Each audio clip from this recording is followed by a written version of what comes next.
예순이 넘어서면서 그는 자신도 모르게 많은 것을 내려놓고 있었다. 아침에 눈을 뜨는 일이 예전처럼 가볍지 않았고 거울 속 얼굴은 늘 피곤해 보였다. 특별히 아픈 곳이 있는 것도 아니었지만 몸 전체가 예전 같지 않다는 느낌이 하루하루 쌓여갔다.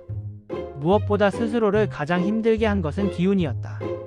몸의 기운, 마음의 기운, 그리고 남자로서의 자신감까지도 함께 줄어드는 듯 했다. 병원에 가면 나이 탓이라는 말이 돌아왔고 약을 먹어볼까도 생각했지만 오래 먹는 것이 맞는지 확신이 서지 않았다. 그러던 어느 날 그는 문득 자신의 하루를 되돌아보게 되었다. 언제부터 아침을 대충 때우기 시작했는지, 언제부터 밥보다 커피가 먼저였는지, 언제부터 집에서 제대로 된 음식을 먹지 않았는지. 몸이 변한 것이 아니라 식탁이 먼저 변해 있었던 것이다.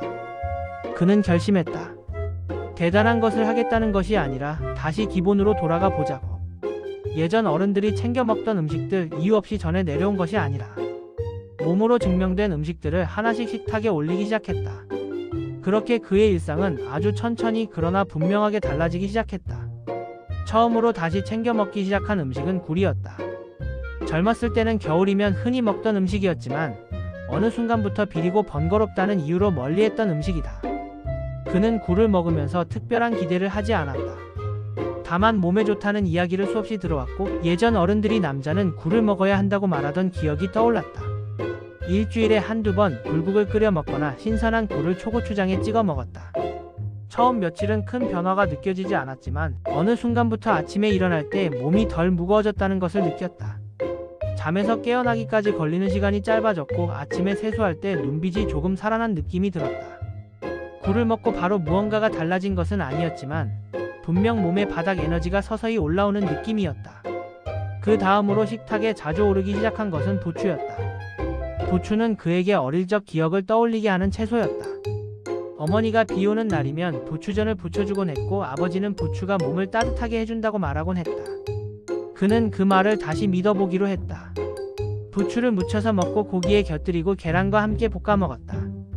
부추를 먹기 시작하면서 가장 먼저 느낀 변화는 몸의 온기였다. 손발이 차갑던 느낌이 줄어들었고 아랫배가 따뜻해지는 느낌이 들었다. 밤에 화장실을 가는 횟수도 조금씩 줄어들었다. 사소해 보일 수 있지만 이런 변화들은 그에게 큰 의미였다. 몸이 다시 균형을 찾고 있다는 신호처럼 느껴졌기 때문이다. 마늘은 사실 그가 늘 먹고 있던 음식이었다. 하지만 예전에는 단순히 반찬으로 혹은 음식의 맛을 내기 위한 재료로만 생각했다. 그는 마늘을 의식적으로 챙겨 먹기 시작했다. 생마늘이 부담스러울 때는 익혀서 먹고 국이나 찌개에도 조금 더 넣었다. 마늘을 꾸준히 먹으면서 느낀 가장 큰 변화는 혈액이 도는 느낌이었다. 가만히 앉아 있어도 몸이 답답하지 않았고 계단을 오를 때 숨이 덜 찼다. 무엇보다 중요한 변화는 피로 회복이었다. 하루 일을 마치고 나면 예전에는 바로 지쳐버렸지만 어느 순간부터 저녁 시간이 조금 여유롭게 느껴졌다. 마늘은 그에게 힘을 돌게 하는 음식이라는 말이 무엇인지 몸으로 알려주었다. 그 다음으로 선택한 것은 호두였다. 젊을 때는 간식으로도 잘 먹지 않던 음식이었지만 이제는 하루에 몇 알씩 꼭 챙겼다. 호두를 먹으면서 그는 처음에는 별다른 변화를 느끼지 못했다. 하지만 시간이 지나면서 집중력이 달라졌다는 것을 느꼈다. 생각이 흐려지지 않았고 머리가 맑은 시간이 길어졌다. 몸과 마음은 연결되어 있다는 말을 그는 이때 실감했다. 머리가 맑아지니 자연스럽게 몸에 대한 자신감도 돌아왔다. 기운이라는 것은 단순히 체력만의 문제가 아니라는 것을 알게 되었다. 호두를 먹는 습관은 그에게 하루를 관리하는 작은 의식처럼 자리 잡았다. 마지막으로 다시 찾은 것은 홍삼이었다. 예전에도 선물로 받아서 몇 번 먹어본 적은 있었지만 꾸준히 먹지는 않았다. 그는 홍삼을 약처럼 생각하지 않기로 했다. 보조적인 음식, 몸을 받쳐주는 기둥 같은 존재로 받아들였다. 홍삼을 먹고 나서 바로 달라진 것은 없었다.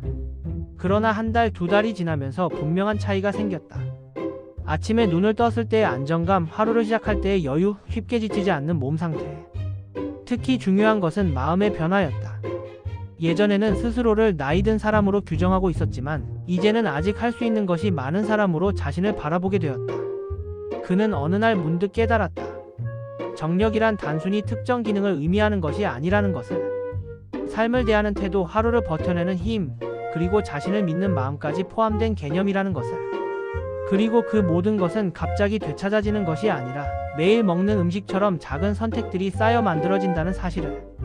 지금 그는 여전히 60을 넘긴 나이의 남자다. 젊은 시절로 돌아간 것은 아니다. 하지만 확실한 것은 있다. 아침이 두렵지 않고 하루가 부담스럽지 않으며 자신을 부끄러워하지 않게 되었다는 것.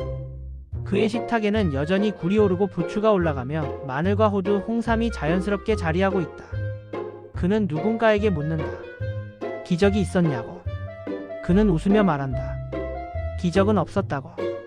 다만 몸의 말을 다시 듣기 시작했을 뿐이라고. 그리고 그 말은 대부분 식탁 위에 이미 답을 가지고 있었다고. 60이 넘었다고 끝난 것이 아니다. 몸은 여전히 회복하려는 힘을 가지고 있고 음식은 그 힘을 깨우는 가장 정직한 방법이다. 정력은 약으로 채워지는 것이 아니라 매일의 선택으로 돌아온다. 오늘 무엇을 먹느냐가 내일의 나를 만든다는 사실을 그는 이제 누구보다 잘 알고 있다.